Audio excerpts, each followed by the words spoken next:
Hello again. Welcome back. Instagram Live. TWLOHA at home. People are showing up. Thank you guys for being here. Thank you for joining us. My name is Jamie Tworkowski, and I'm the founder of To Write Love on Her Arms. Honored to be here on behalf of our entire team, our staff, interns, I always say former interns, this great big community of compassionate folks. And maybe you consider yourselves a part of that, a part of this. So this is an attempt to be together, to create some space that we can feel connected, even while we're far apart, even while we are isolated or distanced from each other. This is a chance to have a taste of community, and my hope is that you walk away from this time feeling encouraged, maybe feeling less anxious, less afraid. We know that a lot of people, a lot of us are spending more time than ever at home. A lot of people are bored at home, but for others it's not that simple. We know that people have died, and so with that we know that thousands of people, not only across America but around the world, are dealing with grief. We know that there are people who are concerned about sick family members. We know that basically everyone can relate to being concerned about friends, loved ones who we're afraid could get sick, especially seniors, grandparents, folks who are vulnerable.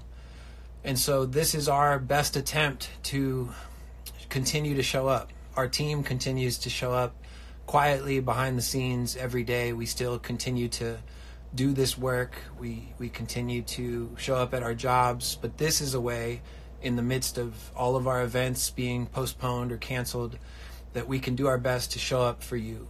And so again, it's an honor for me to get to be here on behalf of our entire team.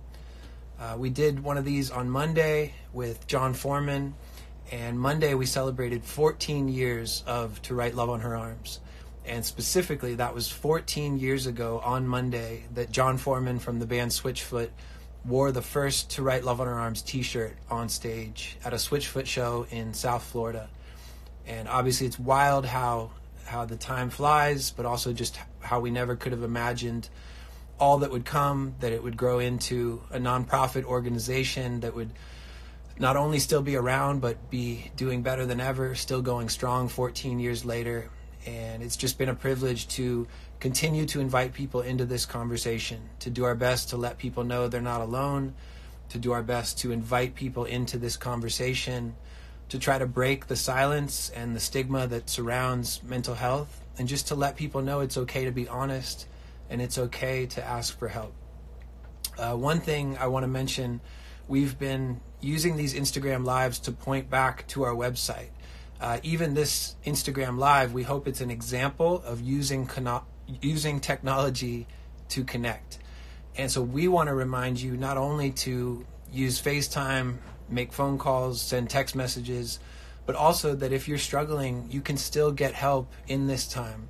You can send a text to Crisis Text Line here in the U.S. The number is 741-741, and they are available around the clock.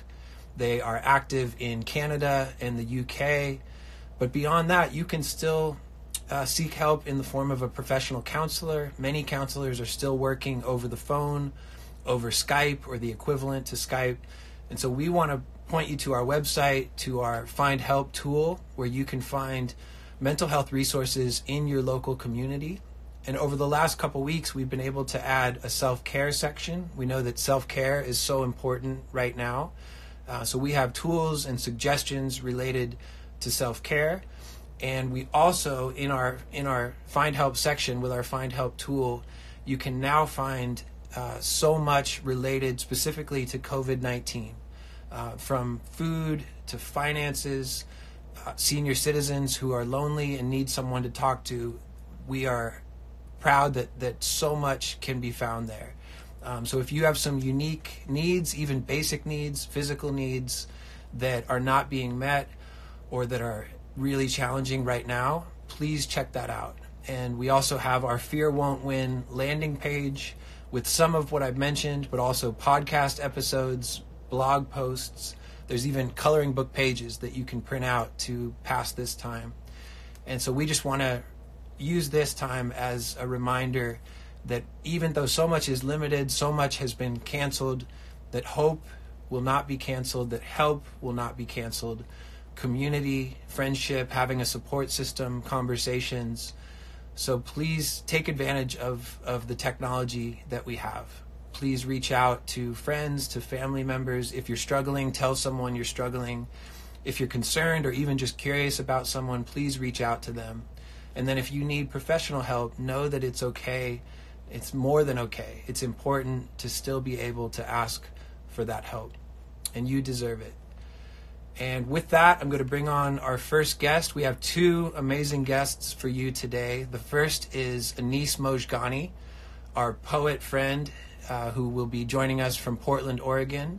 And then Ashlyn Harris, who is our amazing goalkeeper friend, who plays for the U.S. Women's National Soccer Team and also the Orlando Pride.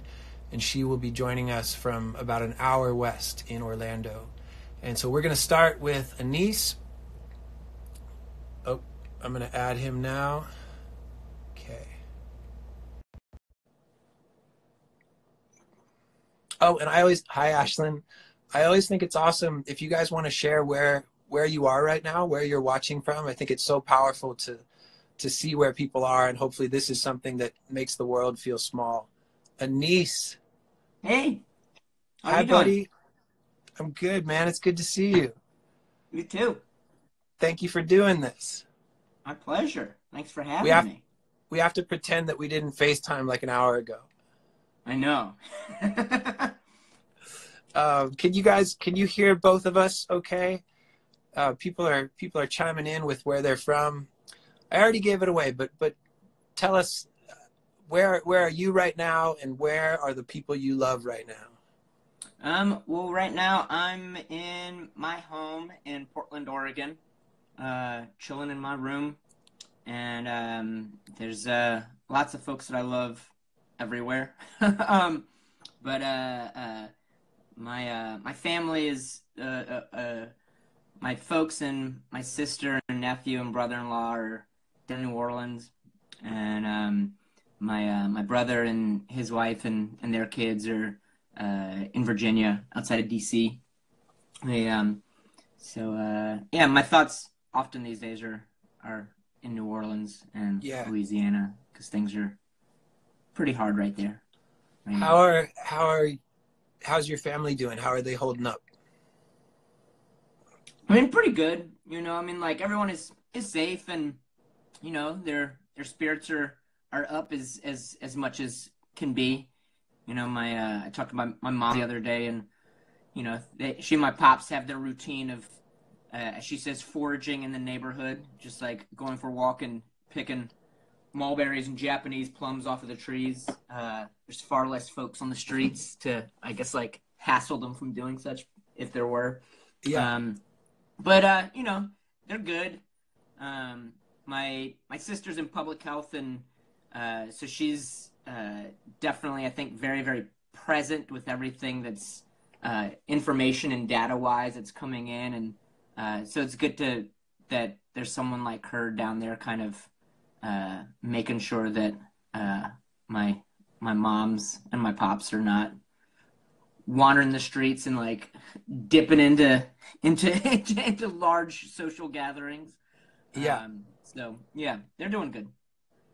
What about you, man? What have the last few weeks looked like for you? What have you been thinking about, and how are you holding up?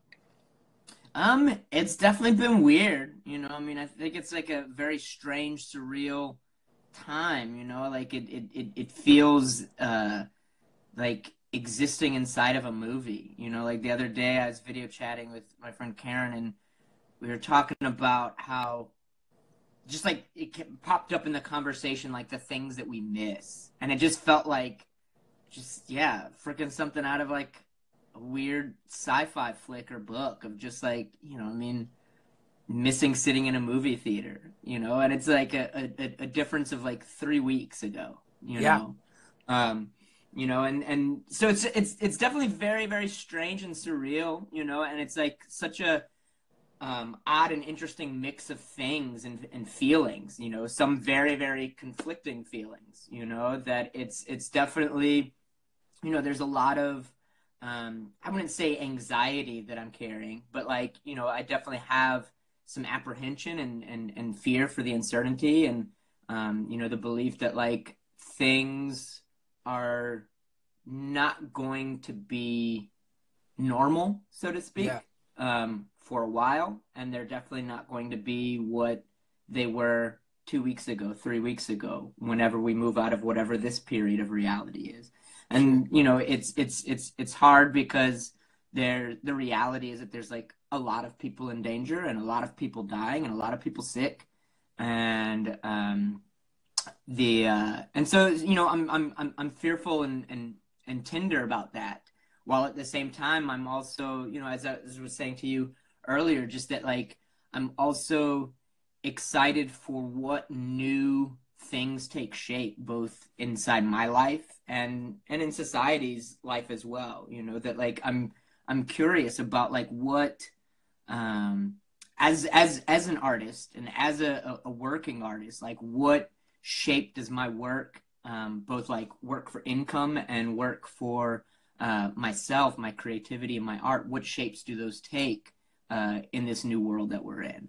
And what does it mean to have community and have an audience and have relationships with people, particularly like right now, as we are required to be from afar, you know? And so like I'm curious and excited to see like what gets birthed out of this period and how that might affect whatever comes afterwards.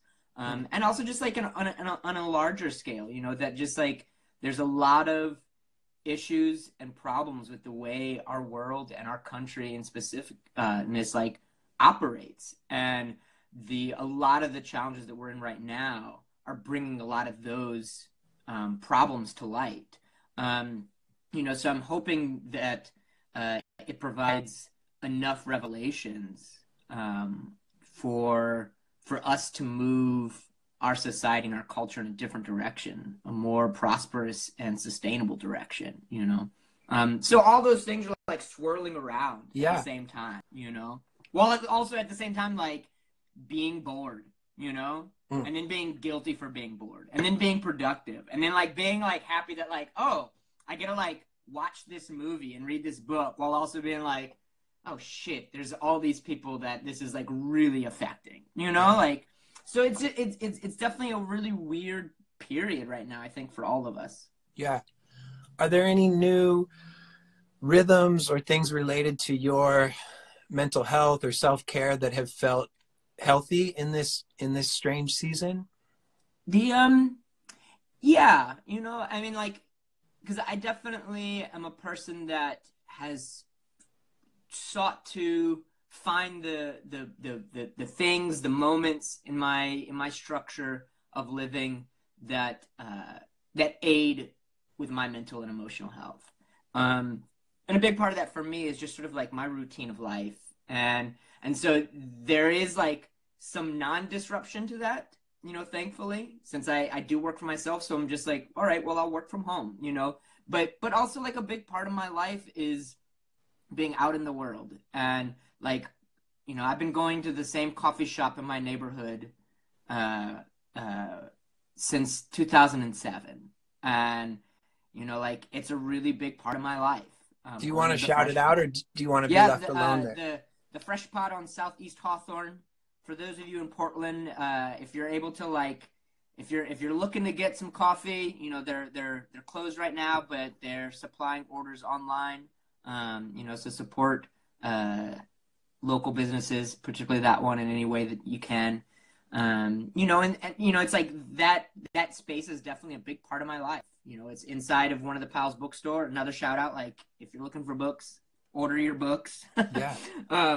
And so, you know, I've had to find other things, and I know for me, one of those is I haven't found like all my rhythms yet. You know, it's definitely like I'm trying to allow for. I was talking to my sister last night about how I want to allow for my body to respond in what it needs and wants right now. You know, like if it wants to sleep at this time and be awake and out of bed at this time, it wants to eat a meal at this time, you know, like allowing for that. You know, I think that that's really important right now. But I also want to find the structure for my life to like stand upon, to be able to be productive. And one of the things that definitely has helped me is just like making sure that I'm getting outside every day, you know, even if it's just like a 5-minute walk, you know, but like and it's been really lovely to get to walk around my neighborhood these days.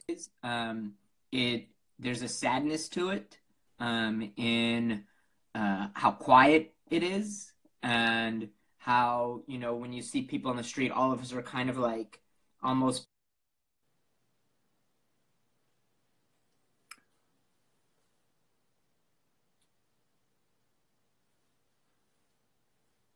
I lost Anis's audio. Can you hear me? I can't hear you. Can you guys hear Anis?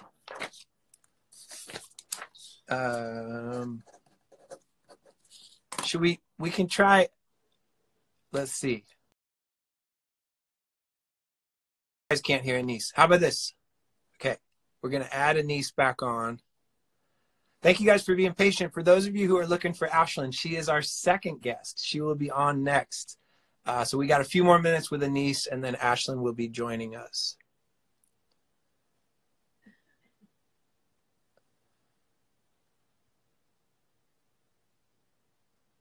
So we're going to try to get him back on. If you guys want to ask questions of Anis or Ashlyn later, you can do that. Hi. Back in? Hey. Yes. I was just telling them. I feel like things happen like that whenever I'm talking too much. So I'll like get to the point of what I'm saying, but just that, like, you know, walking around in my neighborhood these days there's a really sad beauty to it. And you know, it's sad how like quiet it is, because I know why it's so quiet and still, but there's also a strength in feeling that like everybody right now is alone, but like all of us are being alone together. And so when I go on my walks, there's a reminding of that for me. And that's something that I take a lot of peace in, a lot of strength in. So that's something that definitely helps me. Are you writing or drawing? Are you not writing or drawing? Do you feel any pressure? I definitely feel pressure to be creating right now. I definitely feel pressure to write.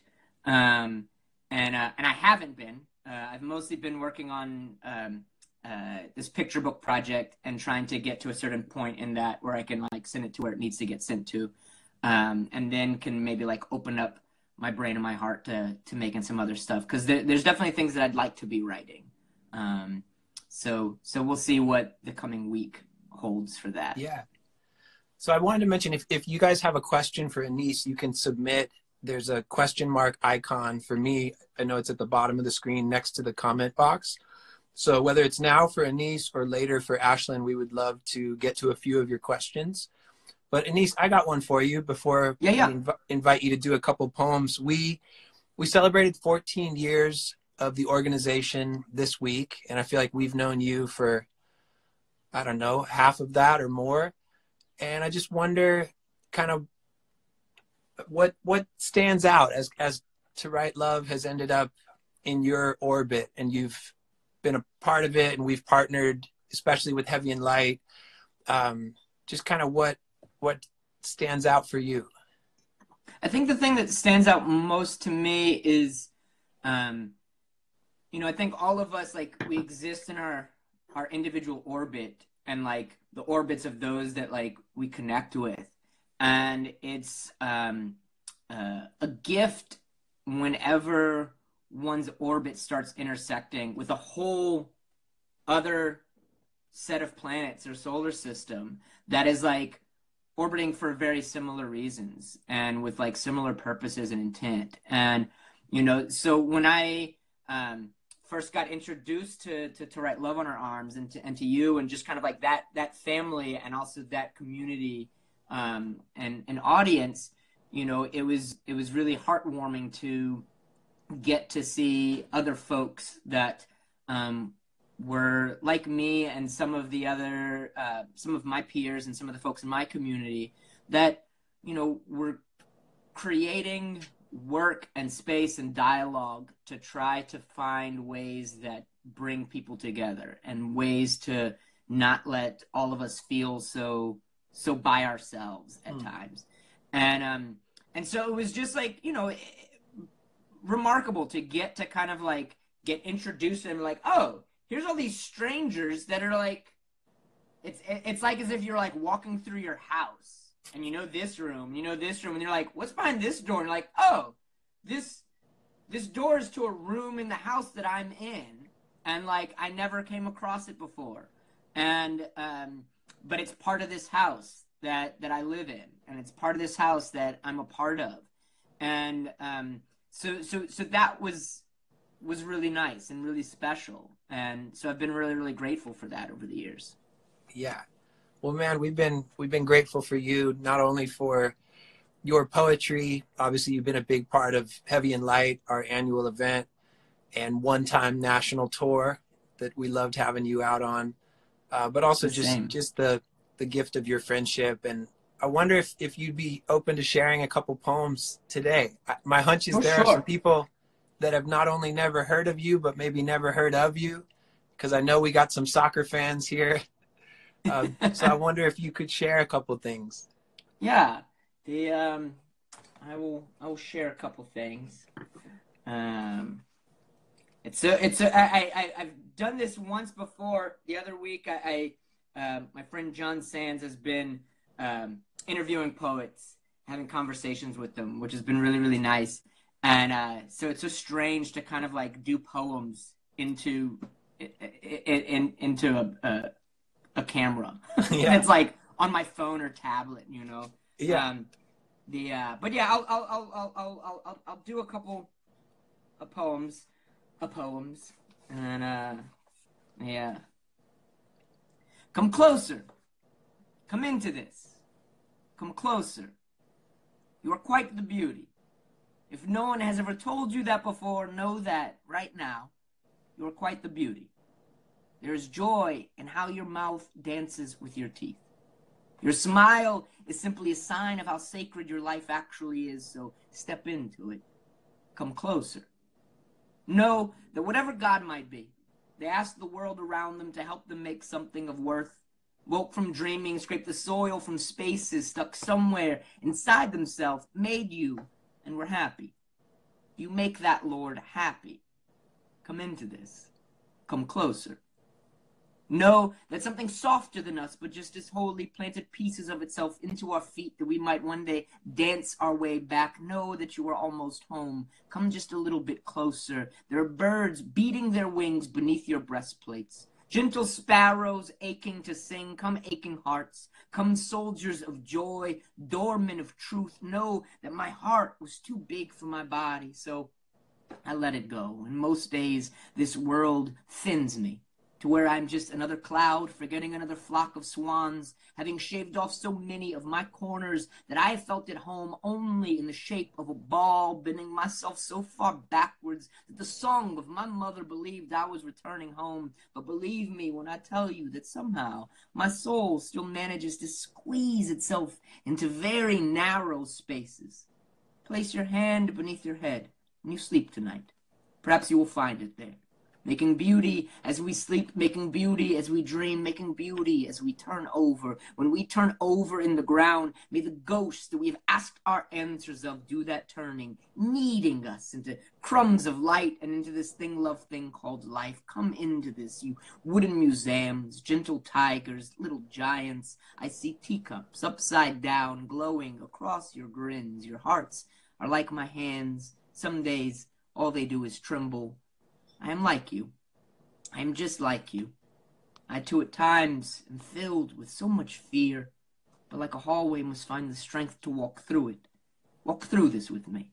Through this church of blood, bone, and muscle that is ours, there is a doorknob that glows like chance before you. Grab it, turn, and pull. Step through, back straight, chin up, eyes open, hearts loud. Walk through this with me. Walk through this with me. Thank you. I'll thank do this, you, man. That was great. Thanks, Jamie. Thanks for having me. I'll do this little guy here. Yeah. All right. And when spring arrived, I took a class to learn something I had never before learned, and a thing I thought I might love. How did we make it through this winter, after the year we have had, and while knowing what awaits us in the new one? How amazing we who have stayed are, how beautiful and heavy and vulnerable we who couldn't were. Oh, when spring arrived, I learned how to carve from wood a large spoon. I hadn't ever done that before, and I haven't done it again since yet, but I learned it as I've learned more how to hold my heart again and whisper into it, and once more listen a little better to the songs it sings, even mouthless, with no mouth it sings, and even when no note heard, nor even made, I am listening, or at least learning to always try to. So perhaps it is not the longest night we at times find ourselves in, but simply the slowest dew forming upon us. Thanks, Jamie. Oh, man, thank you. Do you mind if we take a question? No, not at all. All right, I'm going to see what we got. Hey, while I look for a question, do you mind telling people how can they find more of your work? How can they support you? Do you have books? Sure. The best place to go is to, if one visits my website, which is the Piano Farm. It's also my Instagram handle. There's things there that can introduce one to my work. There's lots of videos online. I have a number of books. So if you take my name and Google that, you can order my books online. Preferably not from Amazon, particularly right now. I think like right now is a very, very good time to support whatever bookstores that are in your neighborhood, in your city. So many of them are closed, but still taking orders online. So if you're interested in getting any of my books, please do so from your bookstores. I love that. Oh, so this one gets cut off, but my friend Reb asks, can you speak more to the idea of strength and loneliness feeling, to the strength and loneliness feeling you experience when seeing others on your walks? And she just went on to say that she found that relatable.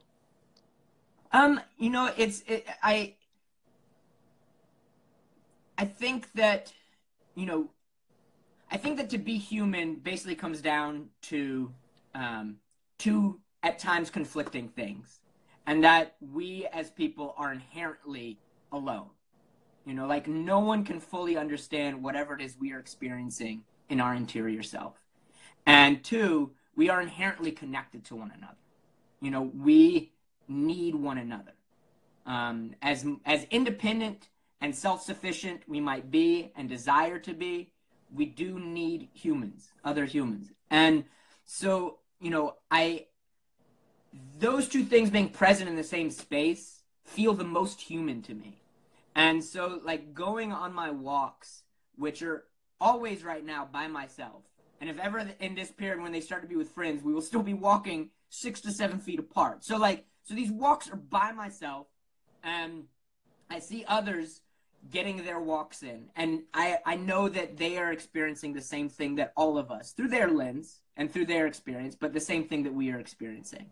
And so to see others and know that that is happening with them, while I'm experiencing my aloneness, allows me to feel alone in the same room with a lot of other people. And I think that there is a strength and a power in all situations when we realize and recognize and hold tight that our experiences and the things that we feel, while ours, are also happening to other people. We are not so alone.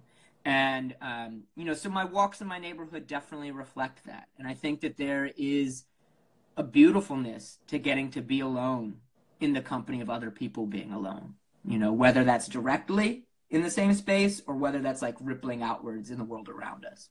Yeah. Man, I love that. Well, my friend, thank you again for for being here. Thank you for having me. And thanks to all y'all for joining us. Yeah, you guys follow Anis, buy his books.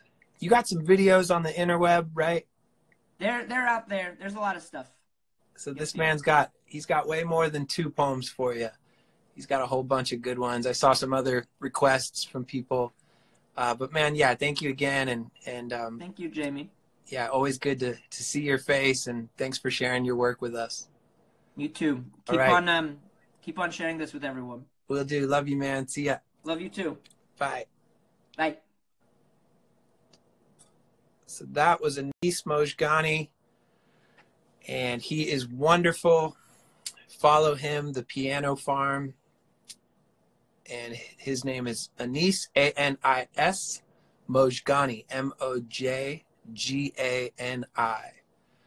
And with that, some of you have been wondering where she is. I'm going to bring on our second guest, the one and only Ashlyn Harris.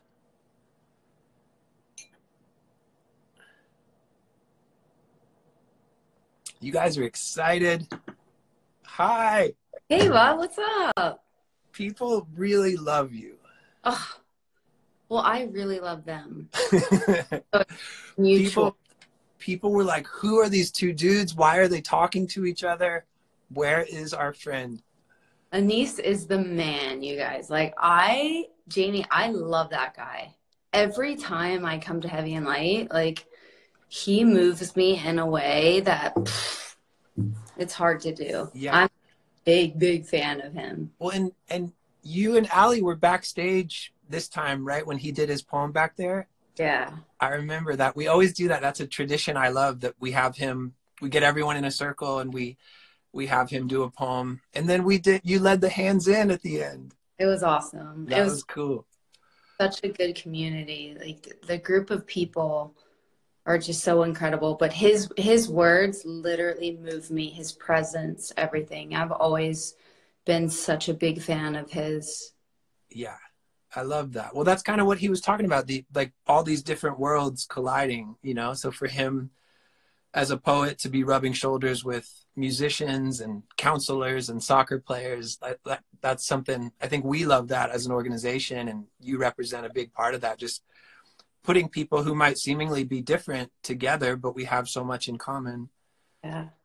How are you? Where are you? I'm at home in Orlando with my wife and my 2 puppies. And yeah, just trying to stay patient, give myself like good space to rest and be still, because it's, honestly, Jamie, it's been a long time since, a lot of us had a break, probably 5 years. I haven't been home this long in years. It feels nice to be still and to rest and, try not to feel like everything is crumbling around me, but just like find little positives here and there, because it is a difficult time and it is a fearful time and an anxious time. And I have those feelings, and, the last few nights I lay in bed, I can't sleep. My mind's racing. So, I'm just trying to really focus on my mental health and, what that looks like right now for me and things I'm doing, and having Allie support me. So it's a tough time for a lot of people, like trying to lean in and lean on people and make sure that, you have a good sense of community and, people you can bounce things off to. And, sometimes I personally get caught in isolating myself. So I'm trying to do a really good job of not doing that, because it's a black hole for me. So I'm just like, trying to manage. A lot of things have changed now with the Olympics being pushed back, professional sports. What does that look like now moving forward with a lot of people in a small confined space? Sure. There's a lot of unknown. I think that becomes super fearful. Yeah. So we're just trying to take it, day by day, and continue to stay ready and do our part with social distancing, but also just trying to be still and being okay with that in the moment. Yeah. What have the last couple weeks looked like? I know you're recovering from an injury. I know you're thinking about your mental health. I know you've been training. You probably, I love the silver lining that you shared where you are getting a break, even though you didn't ask for it or anticipate it. As your friend, as someone who cares about you, I know I've wanted that for you in general. So that, to me, that is one silver lining. But I wonder just kind of what your days have looked like. You know, for me and Ali, honestly, we wake up and we have our coffee and we get to the news and play with our puppies and we do our workouts. Right now with Orlando Pride, we're still in virtual meetings, kind of almost every other day, and virtual workouts. So we have a lot of tasks that we have to do. It's a time to, you know, maybe you can't do the physical part, but like, what are you doing to work on your game tactically and making sure you're watching film? And so that's a majority of the middle of our day, is going over film and footage. And just like we love to cook at night, that's kind of what brings us together. And, you know, we try to talk about, you know, throughout the day, we'll FaceTime with friends and, you know, we kind of circle back together and we reflect on the day. And, you know, we're trying to just go for walks. That's definitely been something we've both been doing, in bike rides. So we're staying, you know, grounded. And, you know, it is funny because when you get caught up in life and what we do, we're constantly moving and constantly giving. And you wish for this moment to just be at home and enjoy being normal, whatever that looks like. Sure. Yeah. And now that we have that, it's like, I want to go back to just living in hotels out of my suitcase. So, Yeah. you know, be careful what you wish for, kind of stuff. So, you know, we're just reflecting on everything, and it gives us the time to really talk about the future and, you know, what that looks like for us, because we did just get married and we're back in training Monday after the wedding. We didn't take a honeymoon. So, you know, this is a good time for us to just reconnect and figure out what the future holds for us and how we want to keep growing, you know, in our partnership. And, you know, it's a good time to reflect and be grateful. And, you know, we sit back and have really great conversations about, you know, excessive things we have that we don't need.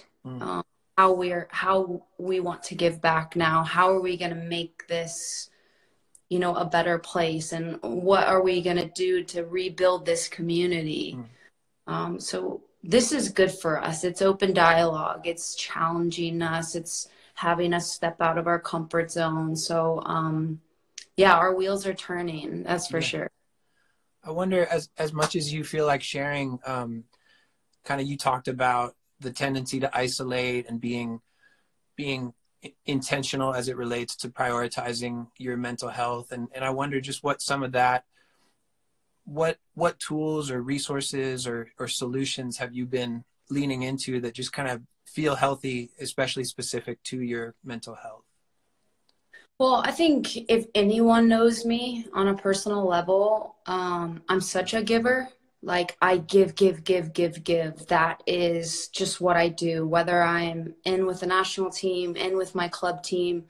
I come from a place of compassion and understanding and making sure everyone's okay at the detriment of my health. Because weirdly, it's what makes me tick. It's what makes me feel whole, and it's what has moved me my whole life, to connect with people. Yeah.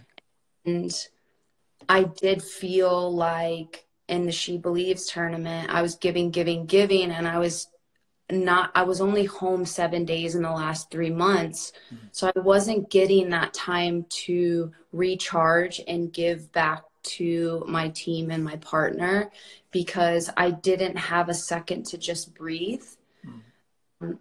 So isolation for me is something I actually have to do often, because I am such a giver and it is so important to me. that I need that time to close everyone out, close the cell phone, and kind of isolate and sit in dark places where I can literally just almost plug myself into the wall and just feel the green light keep building. Yeah. Because it's hard. A lot of times when I'm on fumes, I'm not at my best. And I feel like it's such a big part of my personality is making sure everyone's okay in our environment, that I have to find time to just isolate and recharge for my mental health to be the best partner I can be, the best teammate, the best daughter and sister and all these things, because it's so important to me. Mm. Yeah, I love that. Thank you for sharing that. I do want to go back. You mentioned getting married. I was lucky enough to be there, and I tell people it still feels a bit surreal because it was so magical. I imagine a lot of people have been able to see photos, videos. It felt like a movie. And I wonder now that some weeks and months have gone by, just kind of how, I don't know, just how you remember that night and sort of that season and sort of what has stayed with you. Yeah, so 2019 was an unbelievable year, and it was just so nice to cap our wedding off on such an incredible, memorable year, exhausting year, but we really, really enjoyed it. It was literally like a fairy tale. We did not want it to end. We had such a good time. It was the first time that everyone could be in one place at one time, because athletes and family and everyone's always in different directions on different schedules. And it was very strategic of the date we planned it, so we knew people could be there, and it was so moving. I think back to what it took to have so many special people in that room and to vibe and connect in that way. I know you heard the speeches. The speeches were incredible. I mean, you could just feel so much love and pain and hurt and sacrifice and everything else in between. And it was just so much love in one place. It was one of the most incredible nights of my entire life. I don't know what will ever top that. Yeah. But it was so important to just hear people's story and hear how we've moved them in a small way, and how the wedding paved the way for LGBTQ activists, and we paid so much respect to the people who came before us, who made it possible to be able to stand up there and be married in a safe space where everyone there really genuinely loved us and rooted for us and cared for us all these years. So it was a special night. And I think the biggest thing was, Jamie, we wanted to share that love and that sense of community with everyone. Even if it was hard personally, because we are private people, it was important for everyone to see what is possible and what happy endings look like, and what community looks like. And that was really the moving part behind sharing that so publicly. Yeah. Was there anything, obviously you guys dreamed it up, you planned it, you had help, but beyond all that or after the fact, was there anything that just totally surprised you, that you didn't expect to feel, or that just was wow? Yeah, I guess for me, I actually, when everyone left the wedding, which is cool, I haven't told anyone this, so this is gonna be really fun. So when everyone left the wedding, I walked the grounds by myself and videotaped my reflection of the night. Wow. And what that night meant to me. And I had a message to Allie, just telling her how impactful she's been in my life all these years and how she's pushed me to be a better person. And,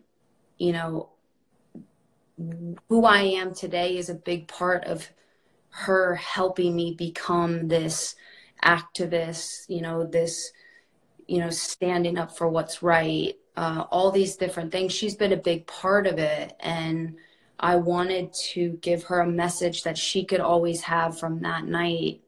So I have that video, and I eventually clearly will share that with her.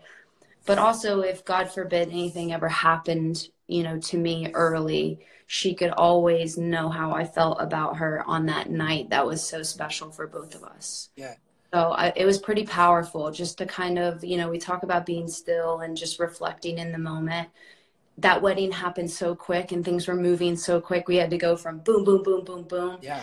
It was a moment for me to pull myself out, take a look at what we as a couple have created, how successful we have been to be able to have and pay for these type of things. Like, it was a moment I just could be like, you're doing the right things, like, keep going. Yeah. So it was a really nice moment just for me personally to have by myself. And I think it could be really cool to have that footage and do something with it eventually. You may not have seen it, but she left a comment and said, "Let's do it again." Oh, she's sneaking on here, isn't she? I wanted to switch gears. You may have heard me mention it, or you probably already know, but we celebrated 14 years of this organization earlier this week. And a lot of people don't know, but I've known you since you were in high school. We went to the same high school. I'm a bit older than you. So I think people assume we met through the organization, and we met back when you were at Satellite and I was working for Hurley, and then you went away to college and we reconnected. And I've told you this, and I've told other people, but you've been such a huge source of support and friendship, and just you've played such an amazing role that we are forever grateful for. And people always wonder, how do we know all of these soccer players? And I remind people it can all be traced back to Ashlyn Harris. And it's the same question I asked Denise, but I just wonder, kind of as you look back on your relationship with the organization, just kind of what stands out. I know how it looks through my eyes, and just how much gratitude there is, and just how many people have been introduced, not only to us, but to hopefully this message of hope and help because of you. And so I was just curious kind of what you might reflect on. Well, I love the question, and I really haven't taken time to think of it. So I'm just going to fly off my heart, which is always you're good at that. But honestly, when you're in sport and you're in a team atmosphere, like, whatever you're personally carrying, you can't bring into the environment. So if you're struggling, or if you're having a hard time in relationships, if you suffer from depression or anxiety playing in front of 60,000 people, or whatever your triggers are, when you got in the white lines, like, you had to pretend like you were okay, because like, you have to be able to perform, and you have to be able to look like you're not an issue, or, other people aren't worried about you, and your stress is now passed on to someone else in the collective. And it almost made me cold. And it almost made me feel like I couldn't be okay. And it was really hard for me. There was a time where my parents were going through a divorce, and I was questioning my sexuality. All these things were swirling in my personal life, and I had to show up every single day and pretend like I was happy and I was helpful and I was there for the team. And, it was this, fake it till you make it type of thing. And it left me in a really dark place. And like, it was like I needed a community to lean on, to feel that I could be my true authentic self, and saying, hey, it's okay not to be okay, and I can still do my job and still struggle with addiction and depression. And I'm not perfect. And everyone seems to think that, you know, if I'm glammed up head to toe and I'm laughing, that everything's great. But like, I have real struggles behind closed doors that I have to work on every single day. Like, I have to be kind to myself every morning I wake up. I have to remind myself that I am enough, or that my body is this, or, you know, like, I have the same struggles everyone else has. Yeah. And I was tired of pretending like I couldn't talk about it because I was in this spotlight. And because of that, I had to be this perfect light for everyone when I was crumbling in the darkness. So I finally found, you know, you, and you came into my life, and you were a big part of that puzzle that was like, hey, like, I'm here for you. I have a community for you. It really helped me find my voice to say, like, I'm not okay, and that's totally fine. And I'm working on it every single day, and I struggle just like you. Yeah. So I really, it partly saved my life. You know, soccer has given me a place, but you have given me a community. And I need both to function properly and be the best version of myself. So To Write Love has been a lifesaver. And to me, I know there are people out there who are struggling and having issues just like I do. And I don't want them to feel that way. I know what it's like to feel isolated and alone, and having to walk out of my front door and put on a fake smile and this fake reality that doesn't exist in my heart. So I had to go out there and bring everyone in and be like, this is our community, and you're never going to be alone in this community. And your struggles are my struggles, and we're going to carry each other through this pain, and we're going to find the light on the, you know, at the end of the tunnel. And I love the sense of community, and I don't feel alone, and I don't feel that I have to pretend to be something I'm not. So it's special. It's so special. That's amazing. Have you been maybe two different versions of the same question? Have you been surprised at how receptive your fans have been? And also, have you been surprised by how receptive your teammates have been in terms of your support of the organization? Yeah, I mean, my teammates are so incredible, and they have, you know, supported the cause and supported me, and, you know, helped themselves in the process. Because we do live a really difficult lifestyle, and we need this sense of community to lean on. And I just love being so real with our fan base and being authentic and letting people know when I'm not doing okay, and, you know, just leaning in on other people. And a lot of them I don't even know, but it gives me so much strength. You know, it's hard to do what I do every single day and constantly be on the road and constantly be living out of bags and suitcases and hotels. So I feel that, no, you're good. I feel that I'm so lucky that the fan base has really been a part of it, and so receptive of it and understanding. And I can meet someone for 30 seconds and they can tell me, they feel safe enough to tell me some of their deepest, darkest secrets. And I think that that's so beautiful, that these people are being so vulnerable and they don't even know me, but I'm creating a safe space that they feel like they do. So fans have been so involved and a part of it, and so vulnerable after games, having conversations, and I can see everyone's signs in the stadium. I mean, I'm so grateful for our fans. They literally continue to push me every day to do what I do, no matter how hard it gets.